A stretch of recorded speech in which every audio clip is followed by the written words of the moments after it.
Buenas and Hafade Talu si Pete Santos. The date today is November 13th, 2024.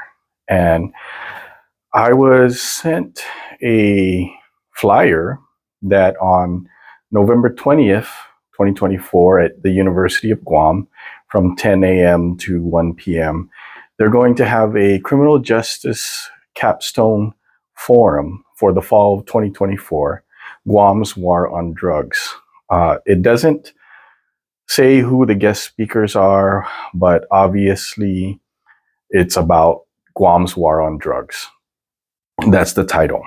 And so I'd like to share some thoughts about Guam's war on drugs and let you know that I was a police officer in Guam in the early 90s when the so-called ice storm hit, when methamphetamines first started showing up on our shores. And I was part of the War on Ice program back then.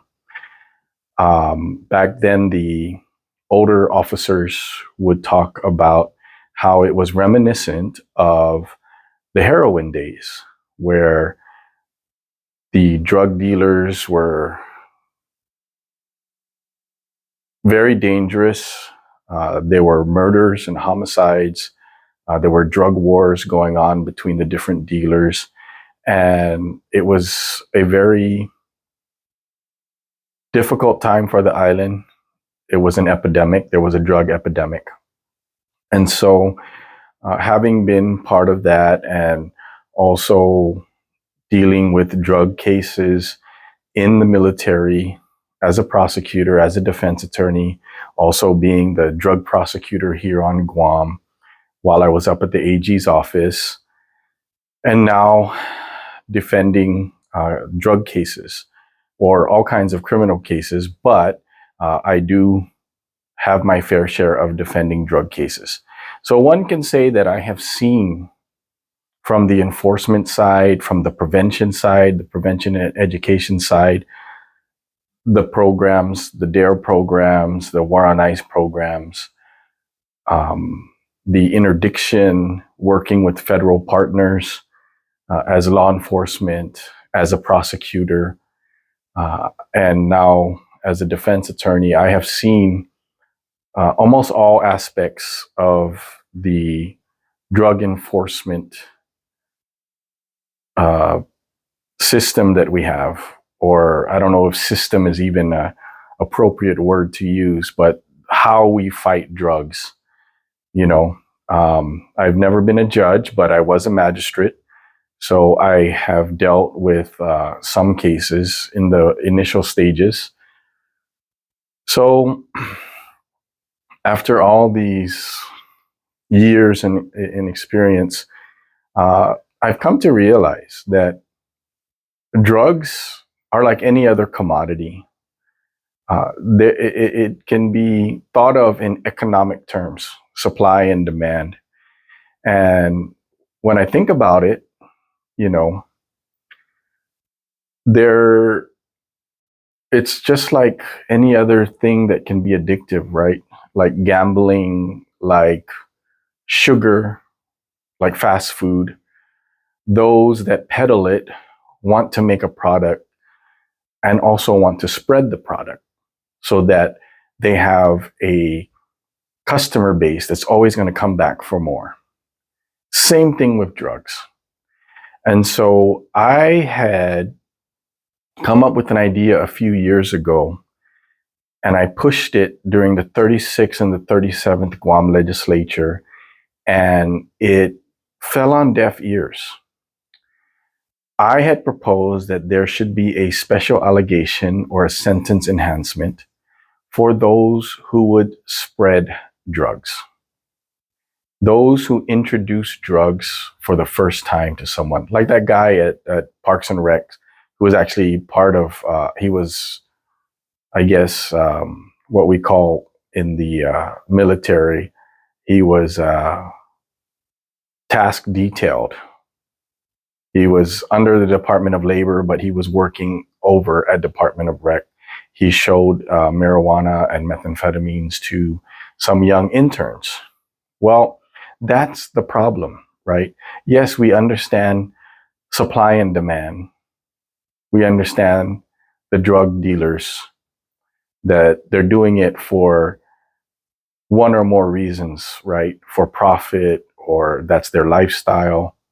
But at the end of the day, we got to attack this at a different angle than we have been, right? We have been attacking it so far, trying to interdict it, trying to prevent it from coming in, trying to rehabilitate folks. And those are all correct. Those are all, things that we need to do, and things that we need to do even more. We have prevention programs, education programs. But like I said, with those who, you know, uh, have fast food businesses, or, the sugar industry, they want to make a product that is desirable, and something that is going to attract more and more customers. They want to increase their customer base. And so my proposal was, again, to make it a second degree felony, uh, and also add it on as an enhancement if it is found out that a person introduces drugs for the first time to somebody. Because really, we got to look at the spread.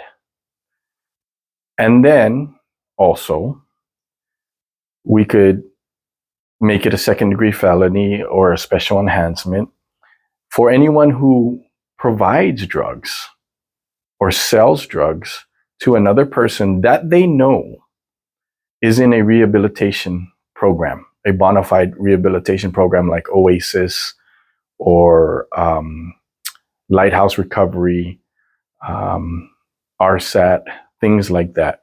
Fred Berdalio had introduced, or had legislation passed, that makes it a crime to be under the influence of drugs or alcohol or tobacco in DOC. And that was sorely needed, right?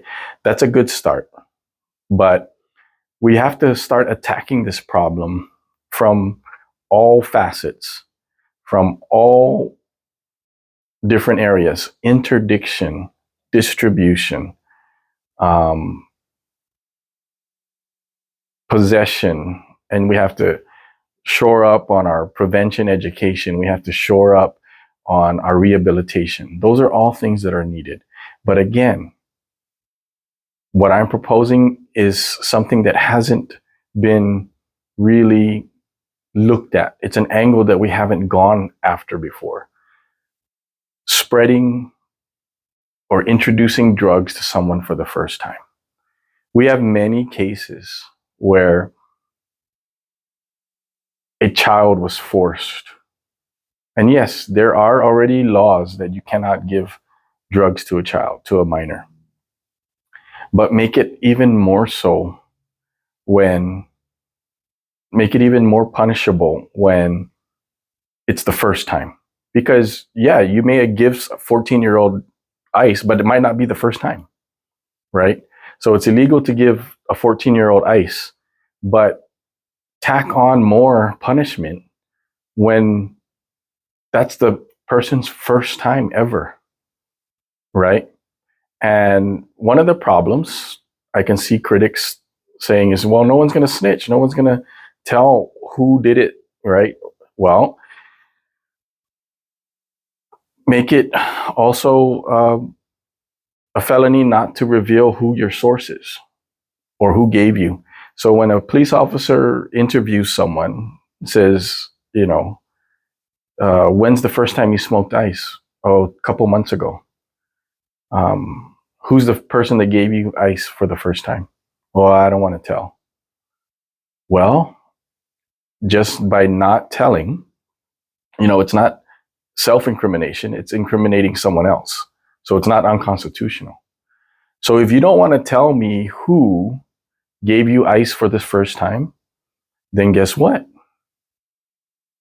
We're going to tack on an extra 3 years on your sentence, something like that. That is not suspendable. It's mandatory and you cannot suspend it. So you don't want to tell me who gave you the drugs 2 months ago for the first time in your life, that you never used drugs before, but now, that's the thing that we have to go after. We have to go after the spread. We have to stop the spread. That's my idea that like I said, I pushed to some senators in the 36th and the 37th Guam legislature, but it fell on deaf ears. And I think maybe it's because they don't fully understand and grasp the situation. I think that would make a huge, huge difference. We also need to shore up our prosecution. I had a case that was 2 cases so far against the chief prosecutor that I won on a judgment of acquittal. That was the Robbie Leon Guerrero case. That was a possession case.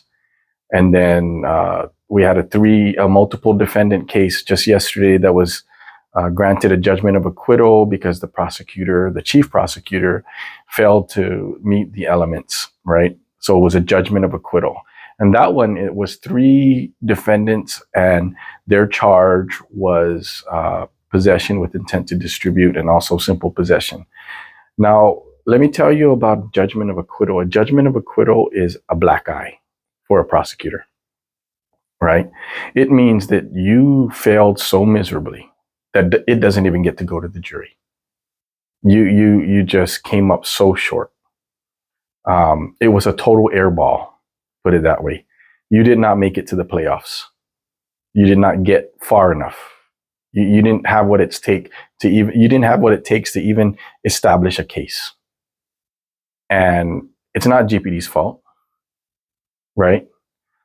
They hand these cases to prosecution on a silver platter. Yet here we are, Guam, and this is the situation.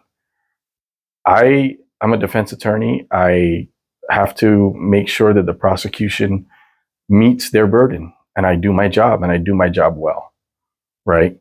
And sometimes, in all honesty, the prosecution should win every trial. They should win every trial. At least get a conviction on a lesser included offense. But to totally and utterly not even make it